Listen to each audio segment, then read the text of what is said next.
Hey, Chef.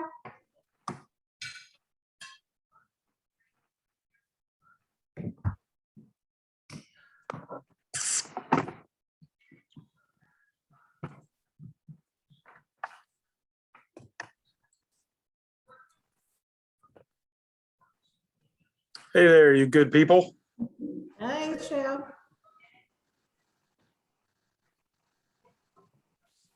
Can you hear me? Yes. Hear me now? Yes, Can you hear me now? still hear you. Oh, wait. My fault.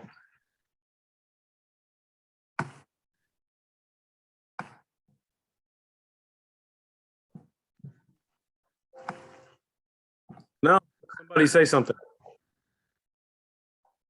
Something, Oh, hey, there you go. I can hear you now. Like, Chef, disregard my text. which one? I just sent you a About the message, quiz. sent you an answer. Did you see the answer I just sent? Oh, no. Oh, yeah. See, my usual, when something like that arises, my usual, my first preference is you missed a question on the quiz. Well, go look it up. It's easy for me to tell you, yes, you missed it, and this is why. But in the wonderful world of educational psychology 101, if you miss something and then you have to do the digging to find out why, And I did. you tend to record and remember that Yeah. so much better than some Yeah. tangent. It's teach a And I did. I misread and I went back and looked. I thought, oh, okay. Now you'll be straight for the final. Yep. Except you're straight for the final already now anyway, because y'all know how I work. And so I do.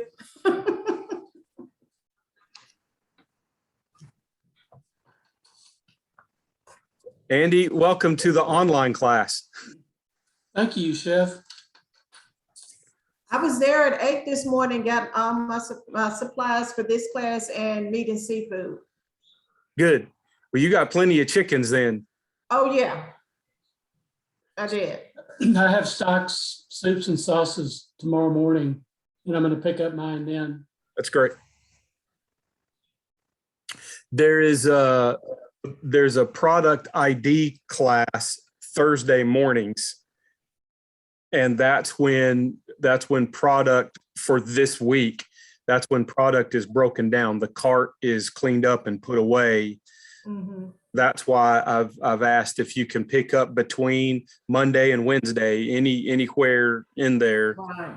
That's perfect. That's ideal. Mm-hmm. There is still product to pick up, but it might be a little more complicated if you have to go in on Thursday, for example, to pick up product. Well, then you might be handed a sheet of, this is your ingredients for this week. Good luck. Go find it and, build your own bag versus Yeah. picking it right off the cart. Yeah. Well, There was a class in section when I got there this morning. and that's okay. I mean, Yeah. we want to be disruptive and just barge in. Right. When we hold product ID is held in that classroom. That is the product ID classroom. And meat and seafood does the lecture component in that room and Okay. all the fabrication in the butchery lab. And so those coolers and the dry storage, the onions, the herbs and spices, Mm-hmm. racks right there in that room are Right. entire school, and they remain available all the time, Mm-hmm. even if class is going on. And so we just kind of tiptoe in, and That's what I did. Yep. Mm-hmm. There's usually somebody that's not related to the class that's Yeah, and they were real helpful. questions. Yeah. Just like Food One during the summer, saying Andy, is this your first online lab class at the Culinary? It is. Okay. The after tomorrow, I mean, really, after one or two times of going in there to gather product for class, you'll see, you'll become a trained professional, and it'll be old hat. It's really, really smooth. Mhm. There is a cart that's built that has, just like in the in-person classes, there's just a cart, and you'll pull your amount of carrots and just off the top of my head. So for this week, you're picking up one whole chicken, you're picking up some pasta, you're picking up some carrots, one or two carrots, you're picking up maybe some honey or maple syrup or something like that. Yeah, it's maple syrup. Mhm. And you'll pick it yourself off of the cart. You know, you won't just wait there for somebody to build a bag for you. You'll build it. It's a little bit of honor system. Mhm. After this week, you might have to sign for it. Right. I haven't turned in the class list to purchasing down there because we usually wait until after roster certification, after we tell the registrar's office, yeah, these people are legit in our class, and so on and so forth. I've got 3 minutes after time, so we're going to dive right in. And depending on any questions that you all might have, what I to cover is really simple but complicated at the same time. Don't you love hearing something like that? It's cheap but expensive. It's, here, let me share my screen, because I did one of these PowerPoint things for us. And okay. You should just see a UAPTC logo. Everybody sees that? All right, let's just dive right into this. Okay, so look, this plate actually is not too far removed from what your first lab is for food production 2. Okay, instead of rice that we did in our last lab of food 1, you're gonna make some pasta. Just you'll be using dry. I think I asked for Sand. Did you pick up bow tie pasta? Okay, good. Thank you. That's usually what I ask for. This lab, this first week, is the only time in food 2 that we are going to use dry pasta. Later on in the semester, we're going to learn to make fresh pasta, and we'll do a few things with fresh pasta. The experience is a little bit of, we all should know how to boil dry pasta, but comparing that with fresh pasta cooks 1,000 times faster. It cooks in minutes. I mean, 2 or 3 minutes. Whereas your bow tie pasta, for example, is going to be in the 10 to 12 minutes. If you look on the syllabus, you'll see for this week on the menu, I called it fried pasta. And that's really because when I do the menu that we're doing this week, I really like bow tie pasta, and I like to saute it. After it's been boiled, let it drain really well. Don't shock it. Don't cool it off. That's American handling of pasta, but you want as much water off of it as you can. And then in a pan, hot pan with some melted butter, clarified butter or ghee is really great with a little bit of salt. That's it. To me, that's just a wonderful, quick starch. You can do whatever it is that you want to do with your pasta. You don't have to do, I can't emphasize this enough, and I'll probably say it again and again each week. I'm less concerned, especially with the vegetables and the starch that we do each week. This is not 100% true. I'm less concerned about you sauteing the pasta this week as I am your oblique carrots. I'm asking for oblique carrots. They need to be proper oblique carrots. Sand's giving me that look, so you know what I'm talking about, right? They good, solid oblique carrots. And the same kind of sear that we did in the last lab of Food 1. This week is kind of the bridge between Food 1 and what we will experience the rest of Food 2. I want to point out two main learning objectives. You can look at the syllabus, and I think there's a list of 73 or 76, something like that. There's a whole truckload of learning objectives. I want to boil all of that down into two main learning objectives. And that is, number one, Food 2 is about cooking method. So the speed of this class is going to be a new cooking method or several. We hit a little bit, we talk a little bit in Food 1 about blanch. If we're going to do green beans, as shown in this picture here, we want to blanch the green beans, parboil, shock it in ice, and then saute it right at the end when we're ready to serve it, or grill it, or roast it, or whatever the case may be. We learned rice pilaf. Pilaf is a cooking method. We're going to focus on pilaf. We're going to focus on risotto. Rice pilaf is a dish and a method. Risotto is a dish and a method. We will primarily focus on protein methods. We're going to sear. We're going to grill. We're going to learn about sous vide.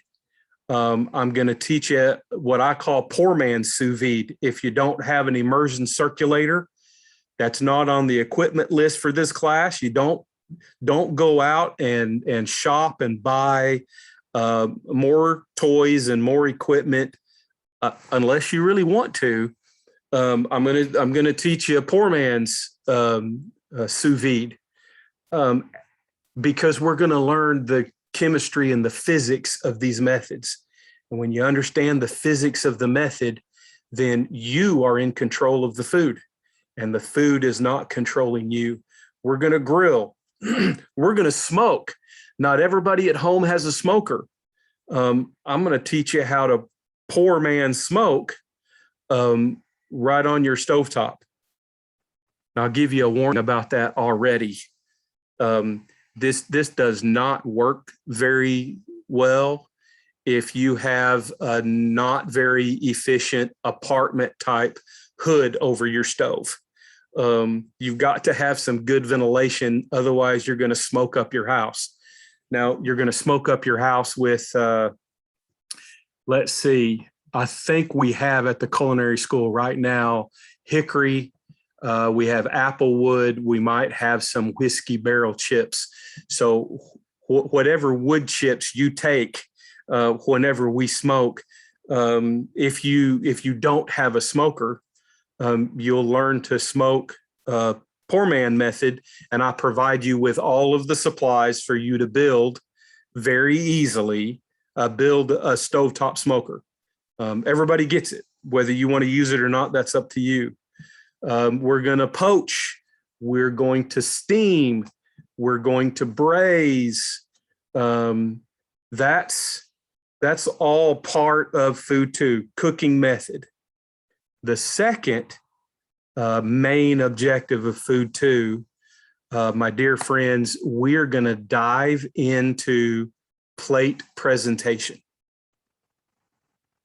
And I want to talk a little bit about that this evening.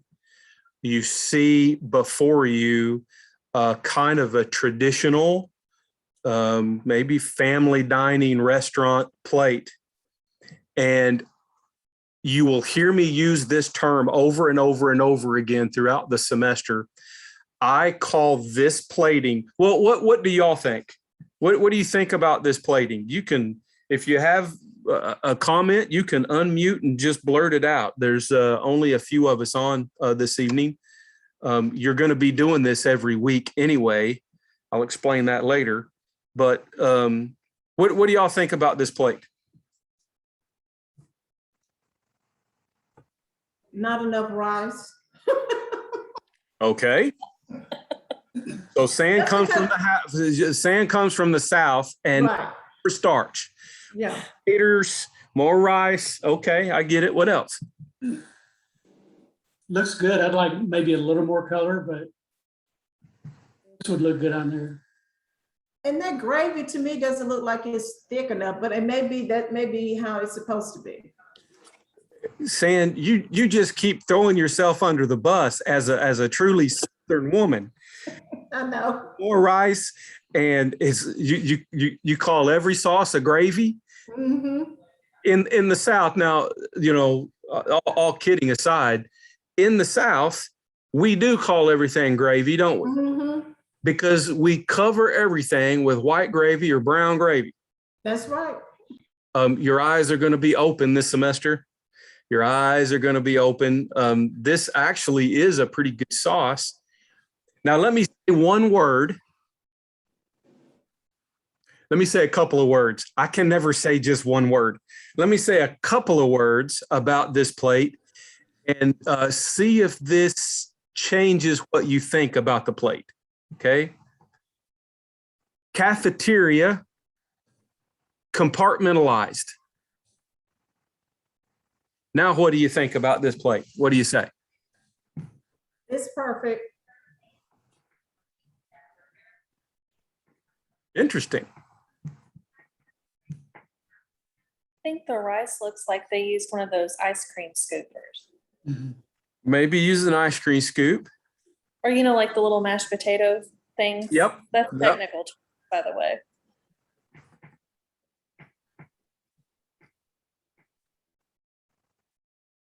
Okay. Let me use this word. Denny's. Denny's? Yeah, like the restaurant Denny's. Cracker Barrel. Cafeteria. Compartmentalized. Yeah. Do you understand what I mean by compartmentalized? Yes. My food doesn't touch. Right. My I green see that. beans can't touch my rice. My rice can't touch my chicken. Nothing. Mhm. Right. Nothing is touching. Yes. Y'all listen to Chef. Chef is wise. Now listen. We want to break this habit. Some of us have grown up our entire lives influenced by mom and grandma and dad and grandpa and aunts and uncles and family parties and going out to eat to the Cracker Barrels and the Denny's and wherever it is we go. There is what I will term traditional Southern plating, high-end plating. And we're going to talk about real high-end plating, and you're not going to get it right away. Next week, actually, we're not going to Zoom next week because it's Labor Day. And so before I forget, it's Labor Day next week. And so y'all enjoy the break. We want to break the traditional Southern family gathering, church buffet style of, I put, 3 o'clock, 9 o'clock, 6 o'clock, thinking of the plate like the face of a clock and everything has its place. We want to go away from that. And I'll show you. I think you'll understand what I mean. Well, here is a plate, and here is a plate with a few basic tools to use for plating. We're going to see a few pictures here that utilize tweezers. I'm not a fan of the tweezers, and I'll tell you why. In the restaurant world, really, time, speed is of the essence. And if you're having to use tweezers, there is an appropriate place for that, but those kinds of restaurants largely do not exist in this state. And any of you that are going to, move on to the restaurant world, most of you are going to stay right here in Arkansas, and you're not going to see these use of tweezers. Tweezers is kind of a fad in our business. They've come, they're kind of in vogue right now. I give it, maybe another 10 years or so, and they'll be replaced by something else. I attended a conference once, and the keynote speaker was Chef Roland Mesnier. Ever heard that name? Roland Mesnier? Roland Mesnier was the pastry chef at the White House for almost 50 years. He was there for 7 administrations, I believe. He's retired. And as he opened his address with, and I will certainly omit the colorful expletives that he used in this opening, but something to the effect with his German-esque accent. You, a young chef who used the freaking tweezer to put the frou-frou thing on the plate, just give me the hot dog. Plain grilled hot dog. Don't do the 32 ingredient and the tweezer. And then he went on for about an hour and a half to teach a room full of chefs at the State House Convention Center in Little Rock. He taught a room full of about 1,000 chefs from all over the South, what he meant by that, and keeping food simple. We don't have to cover things up with, secret spices that nobody can really taste anyway. Food is simple. Keep it simple. Simple food done well, prepared well, and presented attractively. That is long lasting. That's a key to being a successful culinarian. Simple food. And so in this class, we will focus more. I give you recipes. And now listen to this. I may or may not repeat this throughout the class. But I give you recipes each week in Blackboard to give you, my intention is giving you written directions to help you understand the cooking method. I may have put up a video that shows the cooking method. I give you a recipe. I want you to pay attention to the verbiage, the narration, the directions of the recipe, not necessarily I have to get 2 teaspoons of this and a half a tablespoon of that, and I have to follow this recipe. That's not the intention of the recipes I give you. The focus of this class is mastering, or at least an introduction to these simple cooking methods, because good food is simple food. I've got ha ha ha, nanny nanny boo boo to all of you. I've got a little piece of pork shoulder in a crock pot right now. I'm going to end class early because I smell the spices and the sauce. It's barbecue. It's been in the crock pot all day. I didn't smoke it over the weekend, so it's not going to be quite as good as I usually do, but my barbecue rub is it's about 5 or 6 ingredients. It's not this whole big long list of a whole book, a whole volume of herbs and spices that go into this secret rub. My secret is smoked paprika. That does it. It doesn't have to be. It doesn't have to be 36 ingredient and the tweezer. I leave that stuff out. But these squeeze bottles, perhaps by the end of the semester, you may want to acquire 1 or 2, 3 or 4 of these squeeze bottles for just single platings. For about $1, you can get 2 in that kind of wedding and cake decorating section at Walmart. They have the little space of candy making. Wilton cake decorating people, they sell a 2-pack of these squeeze bottles. They're small, but they're so convenient for putting in. These dots are just purees. So if you can see my cursor, do y'all see my cursor moving? If you, Yes, Chef. this may be carrot, but it might also be butternut squash. You know, a butternut squash puree. This green, I am almost for certain is a pea puree. And so it's just, you see a little bit of pea right here and you see a little pea right here. So you've got solid and then you've got some puree for garnish, for decoration. This may be carrot, as you also see carrot, you know, solid diced carrot right here. This is probably carrot puree. If it's carrot, it's got some cream in it to lighten it up a little bit. But that's all this is.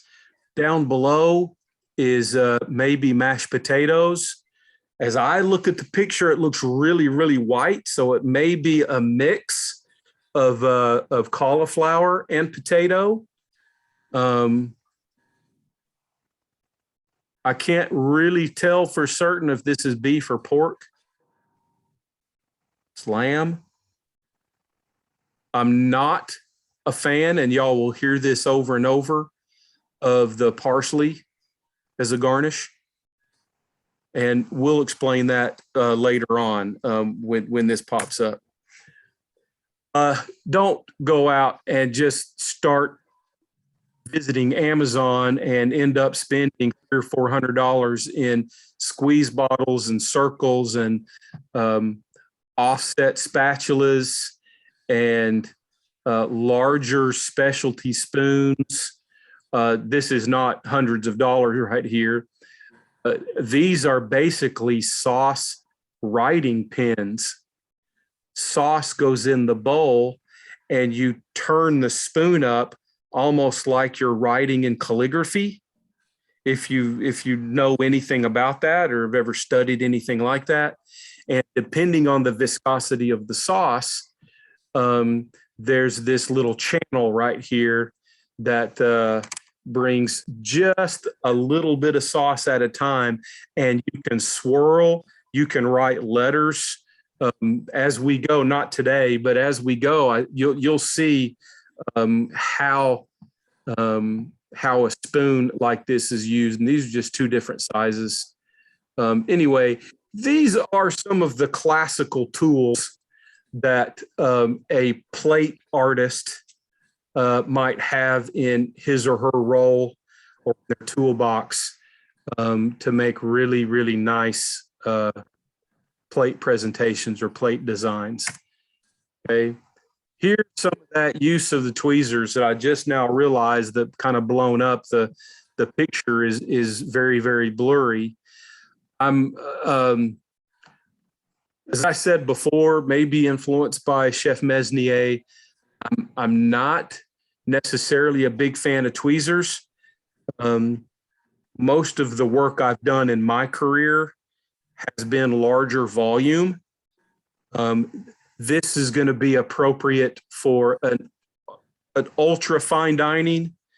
Some of you, I know, for example, are very interested in home parties, in doing home-based catering, on site at home stuff.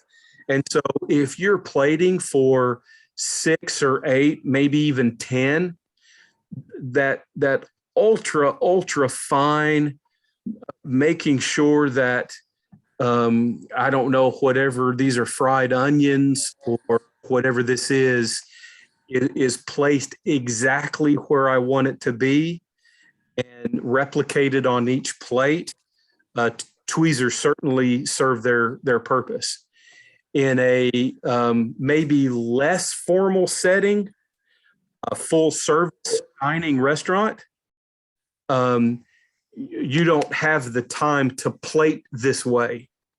And so I have brought this up before in Food 2.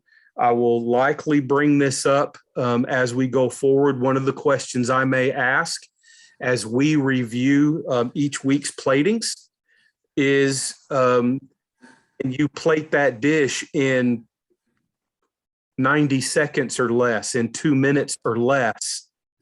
Because in the typical full service dining restaurant, I've got to get that dish out and to the table and move on to the next plate and move on to the next plate. If I've got 4 hours of open dinner time and I've got 200 reservations, tweezers aren't going to work. But still pay attention to detail. That doesn't mean 200 covers gives us license to be as sloppy, and we still need to clean plates. We wipe as we go. Okay. Notice this plating versus this plating. Same ingredients. And so there are multiple ways to approach art. And art is in the eye of the beholder, is it not?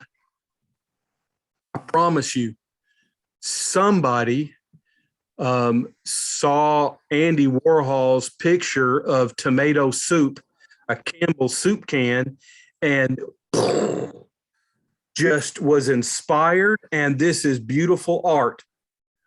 Some people go to the art show and they see this 12-foot by 12-foot canvas with a big 3-foot red dot in the middle of the white canvas, and they see masterful art. And some people see a simple red dot on the canvas. I'm going to give you feedback this semester. You will give each other, you will give peer feedback each week this semester. And it's all right. And none of it will be the same, because the artistic side of what we do is different. I'm going to be looking for clean. And so just simply wiping our plates, that's a place to start. Where sauces are placed. Notice this plate, again, it's the same plate that we're looking at as the previous two. See where the sauce is here? Let's go back to see where the sauce is there. Which one's right? The chef. Who's the sous chef? Going forward, you will each put on the hat of being the sous chef or the chef, and you're going to give feedback on this week's plating. How would you like it done different? And I'll talk more about that in a minute. I'll leave this up for a second. Obviously, when I put up the recording, and if you would like, I'm happy to put this PowerPoint in Blackboard as well. You can go back and just see the images without having to hear all the dialogue and stuff. but this is one of 3 slides that I like to point out. We're not going to look at each little symbol individually, but there are multiple ways of approaching the look of a plate. Does everything, is it centered in the plate, and does everything follow one linear path? Do you have some things centered down? Whoops. You have some things centered like down in the corner, and you have some components that are linear and things are mixed. Do you have multiple lines, and are they perpendicular to each other or parallel to each other? Do you have lines that are offset of each other? Do you have squigglies? Do you plate in the middle of the plate? Do you plate off to the side?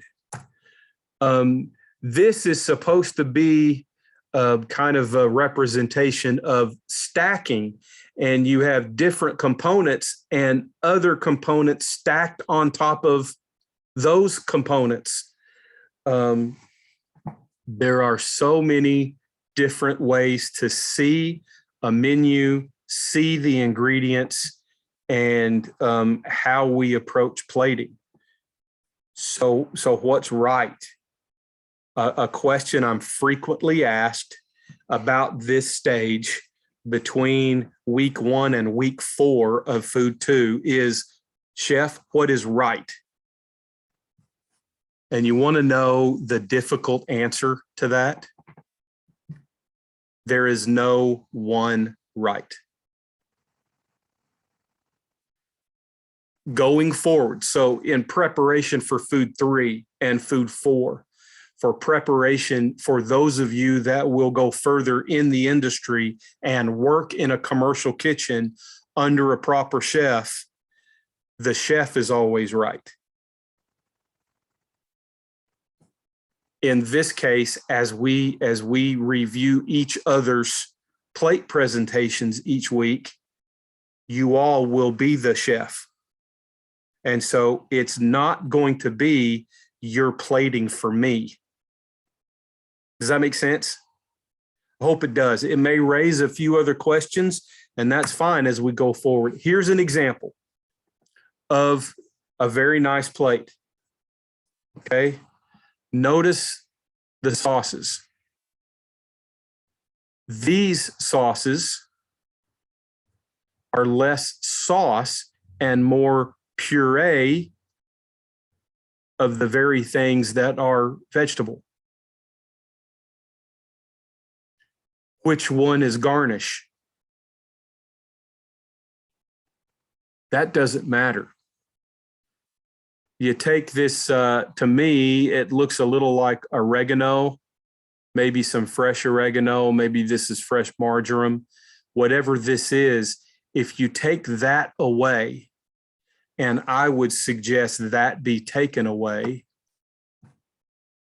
that right there,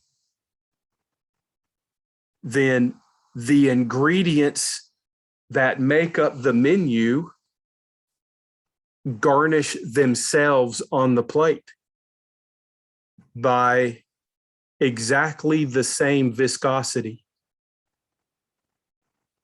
That's not necessarily as easy to achieve as it looks. All right, all you people that just recently finished food 1, what do y'all notice about this this? They're all the same size. Same size. They're the same size. Same size, same shape, same cut. Yes. Cook at the same rate. Now, can you see with your own eyes something that I've said before? Yes.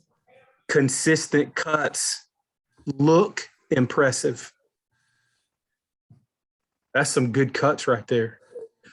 What else do you notice about this plate compared to that earlier cafeteria looking plate, compartmentalized plate? Does anything else stand out?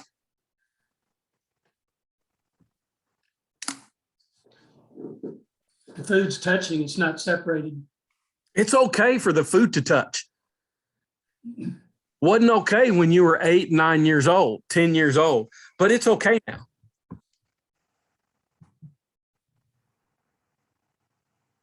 Let me say this word and see if anything comes to mind. It's an art word. Negative space.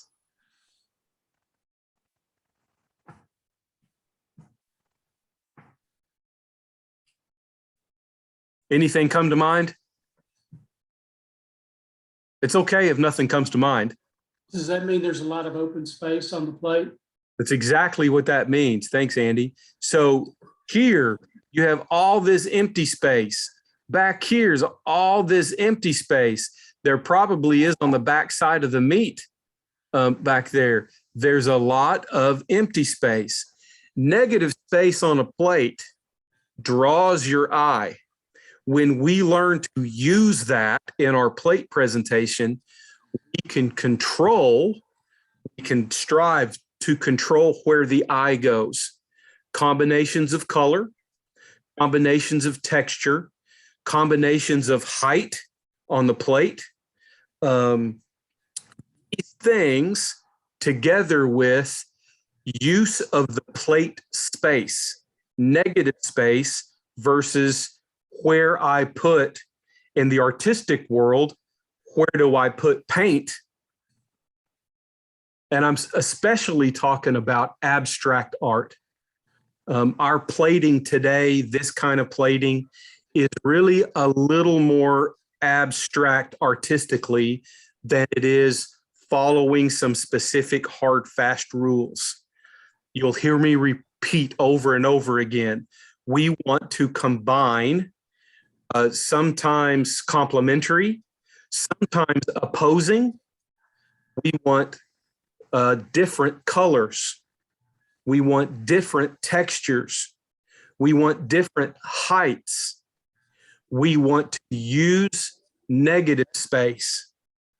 These things will help us create an eye-appealing, attractive plate. And we eat with our eyes first. If we're using all of our senses, we do in food. Vision to our guests, vision is first. Smell is second. We talked a little bit, if y'all will remember, Cheese Day, what you smell to a refined palate, you can almost taste what you smell before you ever put anything in your mouth. Smells good, looks good. To 90% of our guests, it will taste good, even if they've never had it before. So this plate presentation business is pretty important. Okay, a whole other approach. Remember, I said sometimes we approach this like abstract art.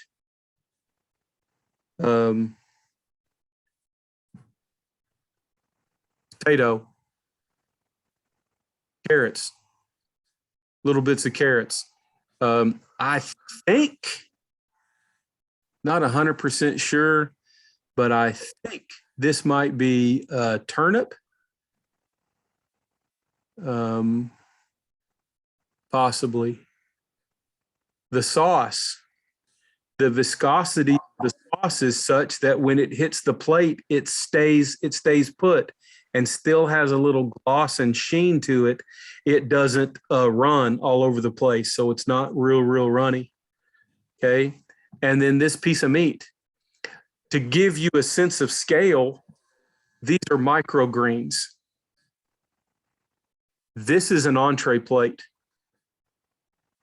So we're looking at a piece of potato that is probably,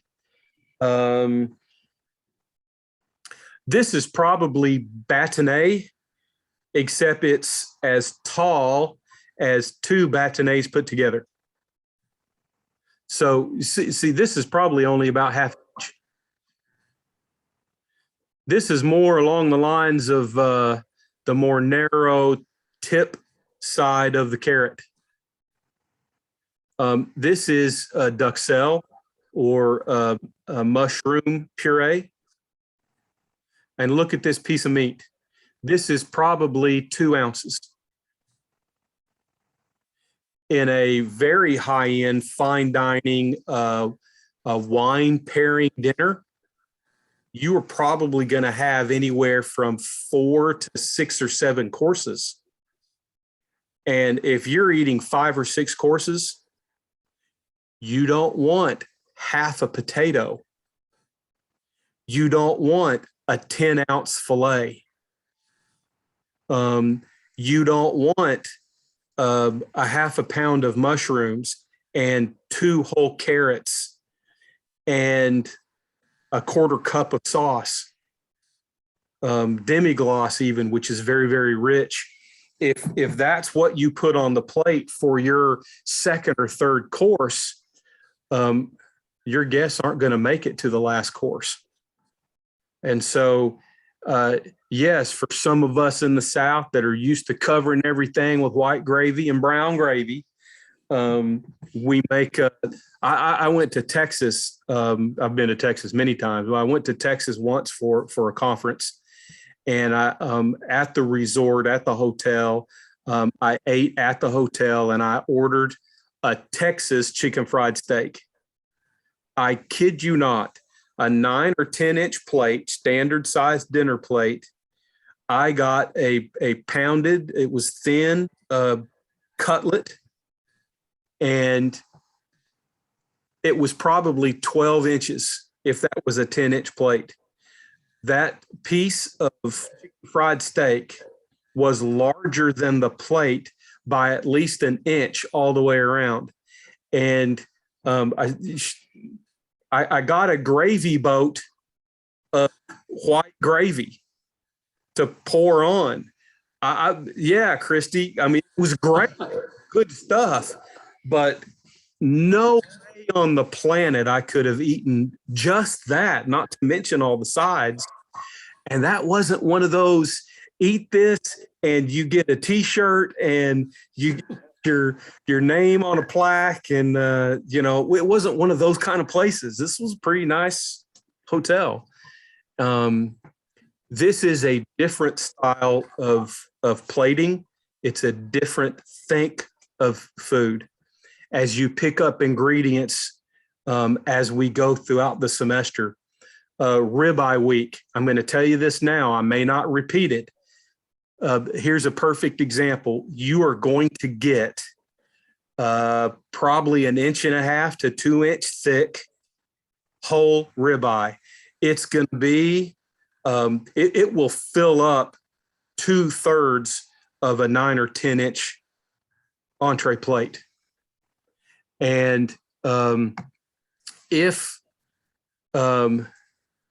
know, Andy, I know, right? Wait, you love these plates like this picture you're looking at, or Yes. that big? Yeah. No, I like these. I like this.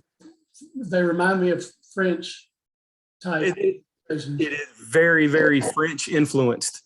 We covered that. Go back to the beginning of Food One. We are heavily influenced, especially in our finer dining efforts around the country. We are heavily influenced by the French. That's why we use French terms and French words, and the brigade system uses French terms. Sous chef is a French term. Chef de partie is a French term. And all those stations, poissonnier, entremetier, grillardine, potager, these are all French terms. But even, Andy, did you say you were in stock soups and sauces this semester? I am, yes. All French influenced. We may use English terms, but it's all French influenced. The mother sauces were codified by Escoffier. The derivatives of those mother sauces, French inspired. We may use English terms, but it's French method, French technique. And this kind of dining we get from the French, you know, and is it healthy? Yes, it's healthy because we didn't plate this like San wants to plate stuff and put 25 pounds of rice on the plate. It is a portion. I look at this plate and I was raised in Searcy, born in Little Rock. I've been in different places of the world, but I'm a Southern redneck, and I want my white gravy and I want my brown gravy, and I'm a meat and potatoes. Give me lots and lots of potatoes. Well, give me lots of meat too, but this is not potato on this plate for me. Except, Me either. I'm still hungry. well, if you were eating 5, 6, 7 courses, this is just right. I've been to a resort where they did that. We had all of these different all these different plates, and it was a little bit, and it was wonderful. I got to try a lot of different things. So yeah, I know what you're talking about. The largest meal I've ever done solo and all by myself is 23 courses. I did this several times at the Rockefeller Institute. I called it a tour of Italy, and it was a tour of the 21 culinary regions of the country of Italy, with a couple of regions duplicated. And the only way you can do that is basically each course is tapa, to use a Spanish term if we break away from the French. Each course is like an appetizer, is 3 to 4 bites, no more than. Pasta courses is, you know, a taste of that pasta. If you get 2 or 3 bites, just imagine 3 bites of something. If you can really think of a big full dinner, 3 bites plus wine times 23 courses, 69 to 80 bites of food. And actually 24, trying to remember, I think there was a separate little wine in the middle somewhere. I think there were 24 wines. Yeah, ain't nobody gonna get to drive that night, but that's not full glasses of wine. That's not full plates. And so there's our thought about that. Here's another example. Now, this is a very small serving. This is not an entree course, but here's a very direct example of what I mean by negative space. We are influenced by our upbringing and where we choose to go out to eat. And a lot of places around Arkansas and central Arkansas have, you'll hear me say over and over again, Denny's plating, Cracker Barrel plating. In the South especially, we want value for the money we spend, and value means for every dollar I want as much food piled on that plate as it piled, and getting as much food as possible piled on the plate is cheap ingredients, low quality ingredients, and this kind of food that you see right here is high quality ingredients, very good execution of cooking methods, and undoubtedly multiple courses. And so we need to get used to and break away from that little mental image of these little dots or these little bites is just not enough food on the plate. It is one course of many courses. Let's remember that. The challenge for this class is going to be you're only plating the entree plate. But I want you to think in terms of at least a 5-course meal. And so to be direct with the assignment for this week, try not to plate an entire chicken breast. You don't need to plate, you can plate one thigh or half of the thigh. When you get that big ribeye, there's no law that says you have to plate the entire ribeye. You can take a piece of the ribeye. You can take, a 2 or 3 inch circle of the eye of the ribeye and use that for your plating. Start thinking in those terms. You don't have to use every little bit of every ingredient that you pick up when you get your supplies. Does that sink in? Everybody tracking? Kind of got that? What questions do you have about this? I'll leave this up in case you want me to go back to another image, but does this bring any questions to mind at the moment? I was wondering, how do you make the steak? Like, how do you cut it out of the little round thing?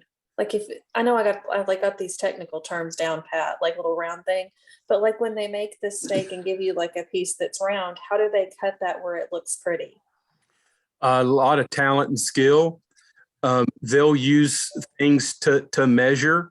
Now, in the kitchen, we refer a lot to a ring set, and that's what that's what it's called. If you were to go to Aimco, Krebs Brothers, don't try to find this on Amazon. You'll be misguided with what you see. A culinary ring set. These are usually 2 to 3 inches tall. A 2-inch one is fine, but it's a whole set of biscuit cutters, from little bitty, about maybe 1/4 inch round, to 3.5 inches round, and they're just graduated. And so I get the size that I want. And meat, for example, it depends on the meat, and it depends on the kind of ring set I have. You can cut a steak with some ring sets. You gotta work at it a little bit, but it'll cut just like cutting a biscuit. Most ring sets, I would use the ring, and then I'll use my paring knife and cut around. So you score a little bit, and your ring set will drop in that groove, and you'll score a little bit more, and you do that a few times, and you've cut all the way down to the board. Okay. Does that answer your question? That's how I do it. Others, when you fabricate the meat, you're going to fabricate it to what it is that you want to use. So you've got this whole big beef tenderloin. Well, you're going to cut it already into a long tube, and then cut your pieces. That this, for example, is just a more highly trimmed piece of beef tenderloin or fillet. And then for the roasting,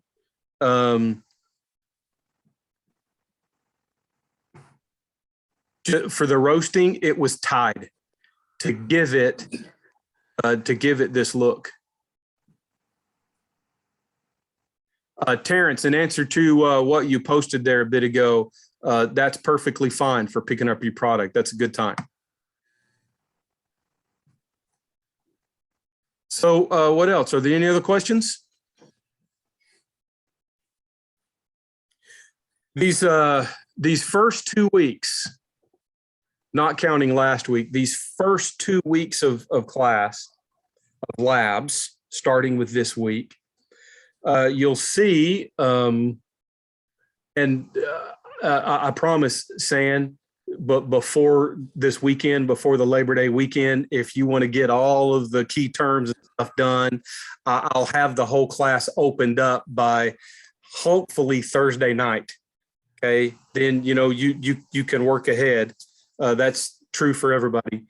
But these first 2 weeks of labs, I just have a number.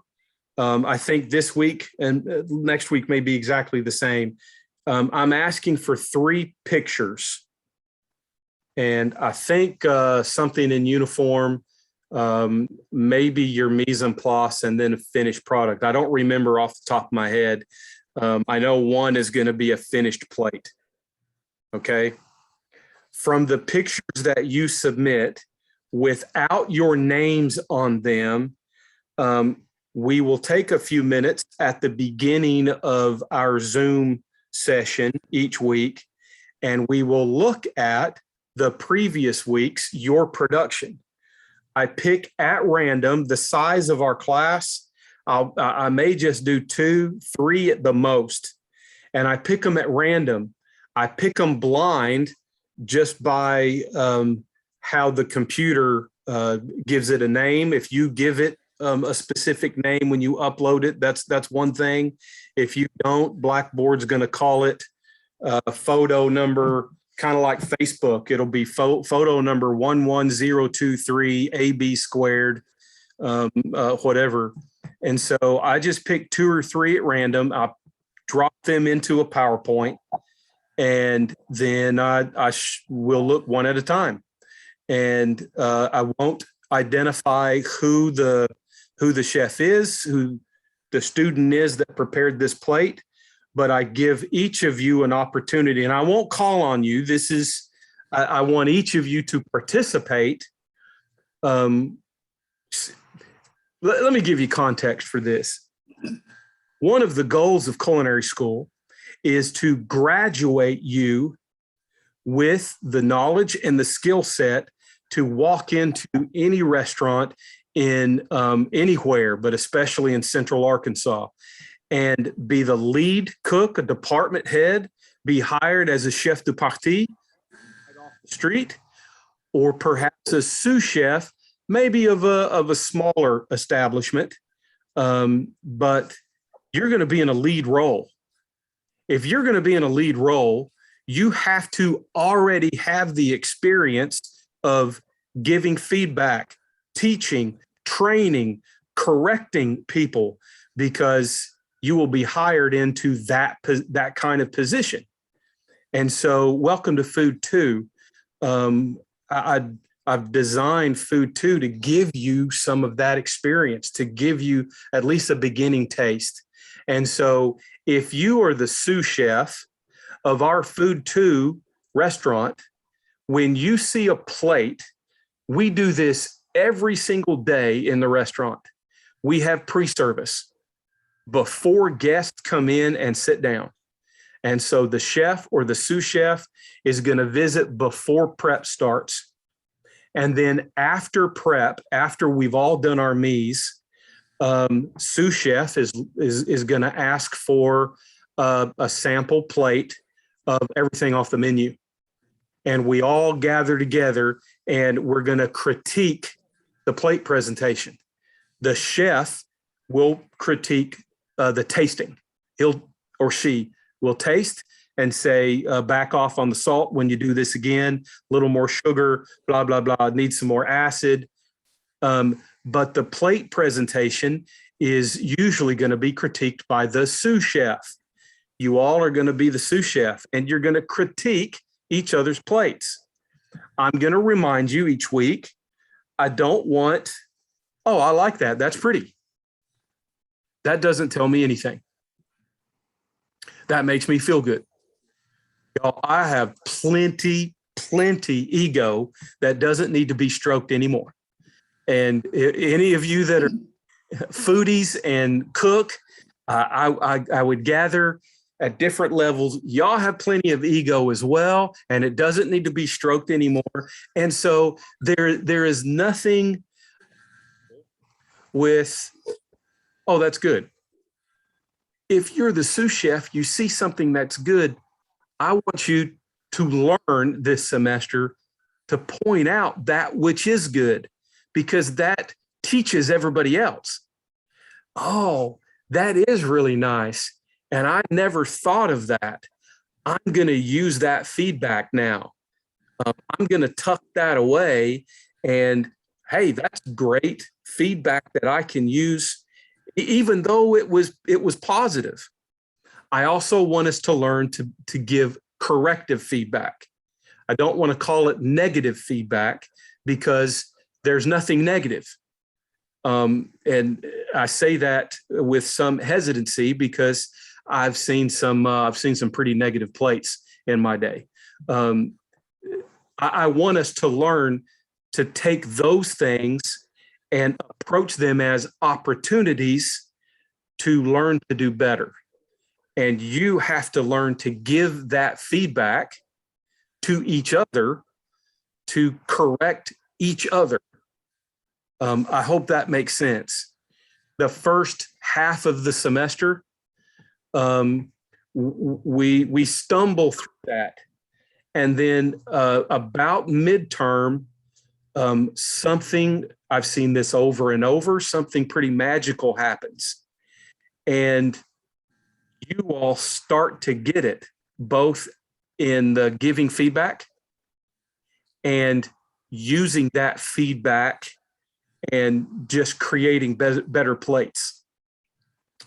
I'll show you examples of that as we go.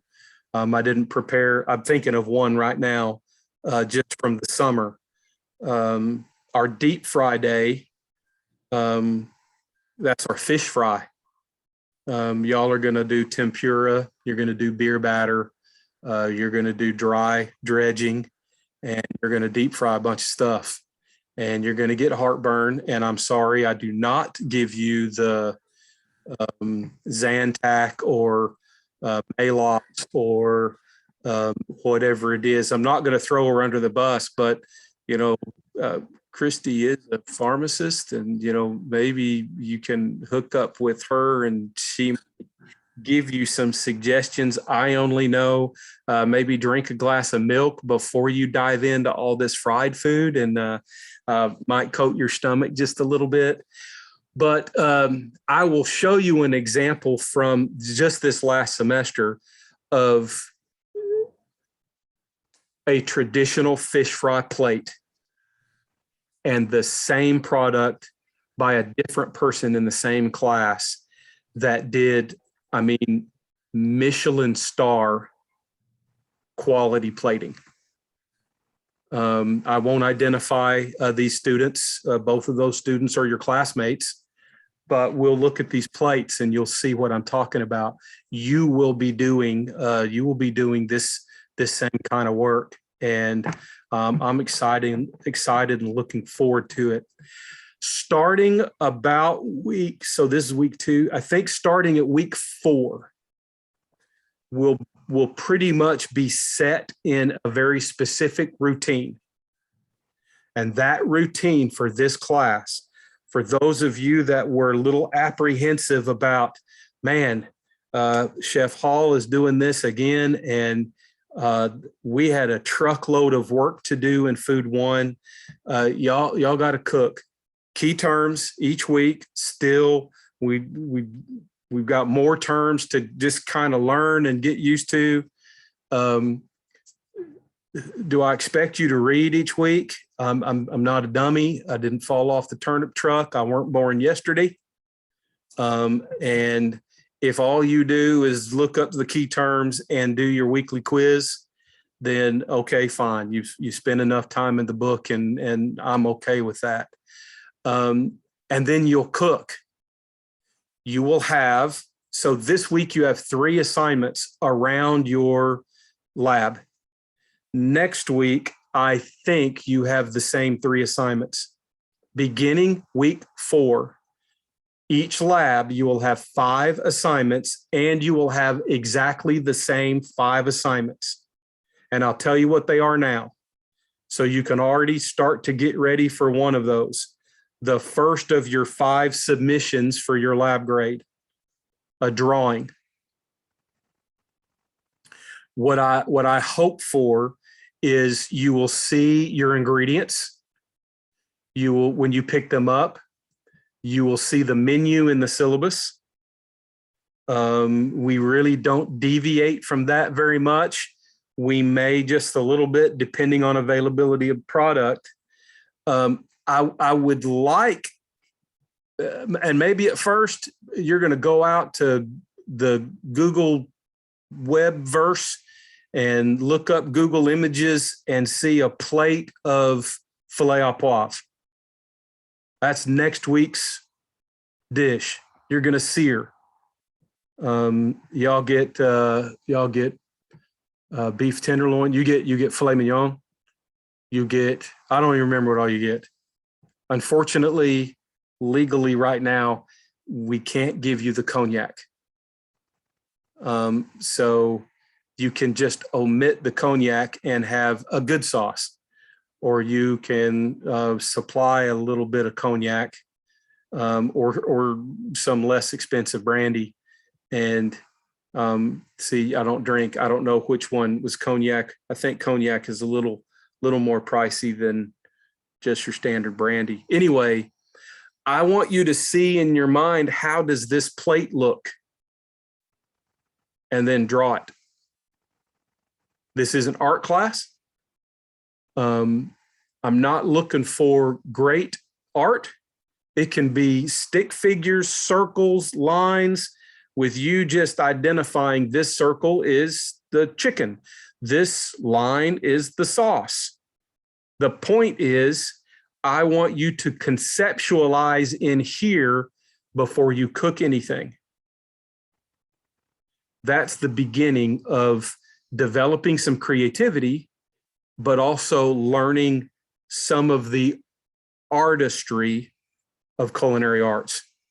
The second is going to be a picture of your mise en place. Now, let's review in 30 seconds. Mise en place is, your mise en place is complete after you've cut, sliced, diced, weighed, measured. Your mise en place is not complete if you just unpack the groceries out of the bag, lay them on a cutting board, and show me a picture of your beef and your carrot and a pile of Brussels sprouts and a couple of potatoes.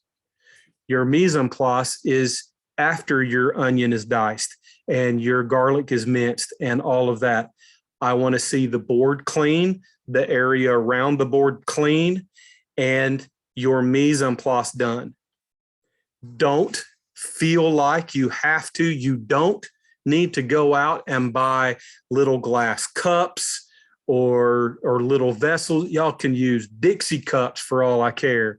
You can use and reuse styrofoam if you want. I just want it to look clean and organized. Your third picture is a close-up of your finished plate presentation. In this class, unless we need to do some kind of one-on-one Zoom cooking thing during the week, as I did with some of you in the Online Food One, I'm happy to do that. I don't need to see, you won't be showing a video of you cooking. I don't need to see what you're doing at your stove. You can do your cooking in your pajamas, in whatever it is you want to wear. You're in your home. I can tell, though, if you executed the proper method. And so I'll be looking at plate presentation, but I'm also looking at the results. I'm a results-oriented person. And so, did you sear a little too hard? Did you go too far? Did you burn it a little bit?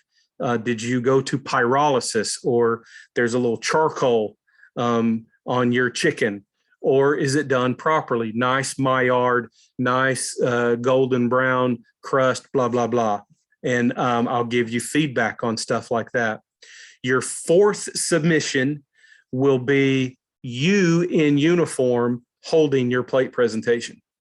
And so if you just put your uniform on to take that picture, happy days. I do not care. But for that picture, I would like full uniform. I do not need to see head to toe. So if you're still in your bare feet and you're not wearing your non-slip shoes, I will give you a little secret about me. When I do the one-on-one Zoom stuff, now today I just kind of hurried from work to get home in time for this Zoom. So I am in full uniform with my non-slip shoes and everything.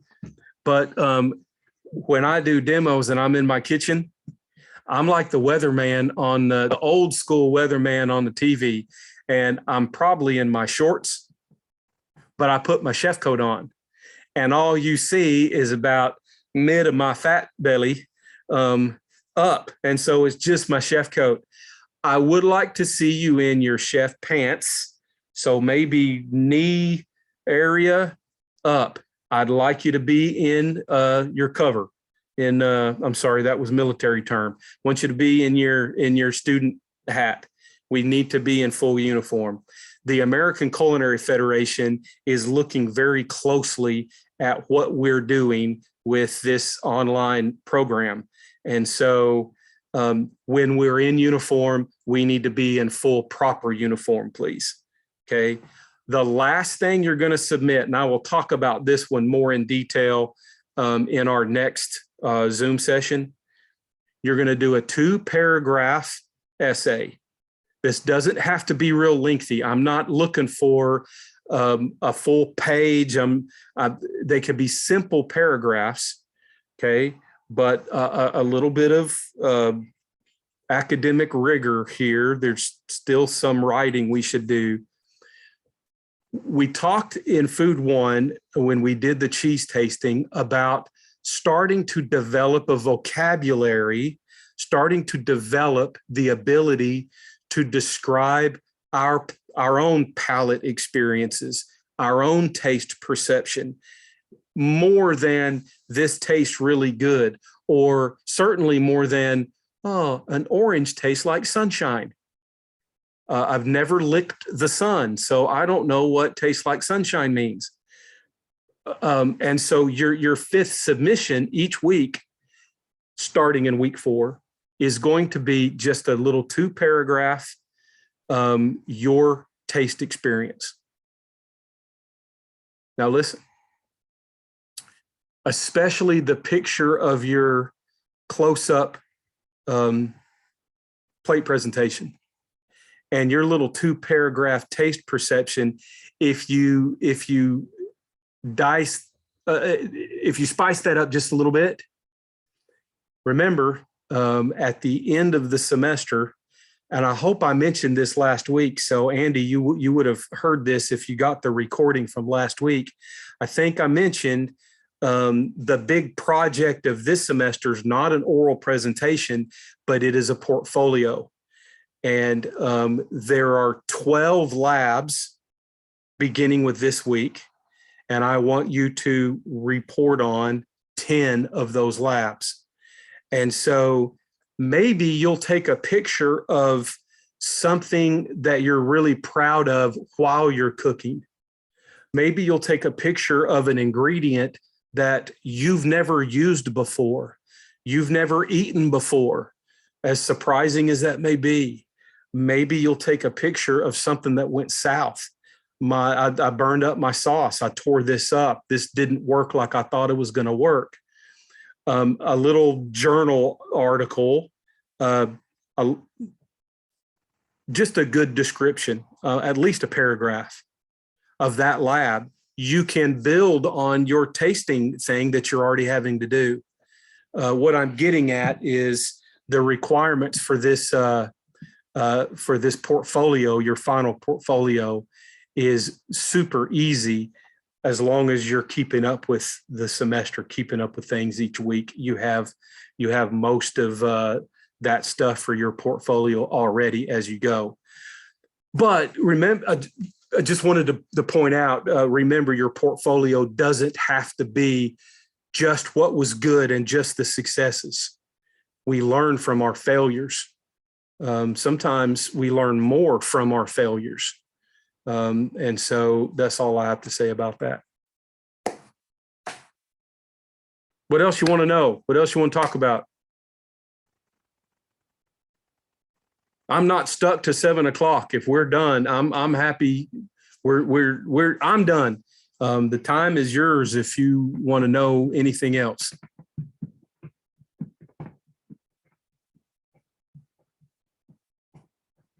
If you're unable to pick up product, unfortunately, the only other option is you provide your own product. It is unfortunate. Some students have done that in the past. You do not get a reimbursement on your lab fees, or I can't send you. Your lab fees don't pay for a grocery gift card or something like that for you to shop at Kroger. It would be nice, but unfortunately it doesn't do that. If you're unable to pick up product because of an illness, there is still the COVIDs, and you have classmates. Fortunately, nothing that has affected the school, but you do have classmates. And when I say that, I'm referring to other students at the culinary school. You do have classmates in quarantine. And so if something happens to you or with you, please communicate that as quickly as possible. And I work with you one-on-one about your labs for that week or two, depending on how this affects you. And so if you know that you need to be away, if you're going to be gone for a week or so, since I'll point out Sand, because she brought it up verbally in class. She's going to be on the road for a very important purpose, if I remember right. This anniversary, isn't it? And you're going to Mexico. Did I get that right? Yeah. Yes, to the El Dorado Royale in If Cancun, Mexico. If you know you're going to be away for a minute, we can think in advance of labs, and maybe we can modify your specific lab assignment based on product that we have at the school. Remember, this is more about cooking method than the specific products. Right. Work in advance in as much as we can before you go away. Right. And I appreciate that. Thank you. then our Zooms are still recorded for you to get before or after and all of that. Okay. Sounds good. Thank you, Chef. Anything else? Chef, I did have one question. I think one of the recipes might have had the yield in the servings backwards, maybe. I think it had 50 and then it was 4 ounces. And then it said 12 and a half. For this week? Okay, I'm not sure. It was a recipe that I did. There was. Yeah, we're supposed to scale the recipe for one serving. That is this week, isn't it? Mm-hmm. It's the kitchen math assignment. So you have the recipes in the recipe folder, and then one of those folders just says kitchen math. And I think it gives you directions on what to do. You have to click in the folder to submit your kitchen math, but it's just scaling a recipe. And so that might be it. Yeah, I think the yield. Yeah, I have it here. It says like for the maple glazed carrots, the yield is 4, and the serving is for 16. We're supposed to scale this for 1 serving. Correct? The yield just says 4. Uh-huh. And then under number of servings, it says 16, but you said in the instructions, this recipe is supposed to be scaled for 1. Even the pasta has 12.5 yield, and the serving is for 50 people. So you have to scale this back for 1. Yes. And it's off the number of servings. You're going to use that for your scaling. The yield is going to be like the pasta. The yield is 12.5 what? Was it blank? I might have left that blank because You did. On the servings. yields, you got that, just the number there, and it's blank. Because that could be, the yield could be 12.5 pounds.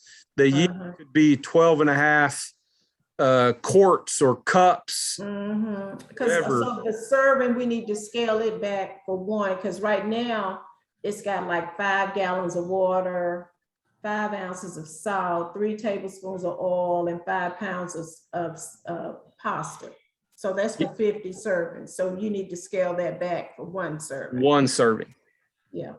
And so rather, Andy and everybody, so rather than use new yield divided by old yield, you're going to use, it's the same math, new serving divided by Old serving. servings, and that's still going to give you the correct recipe conversion factor.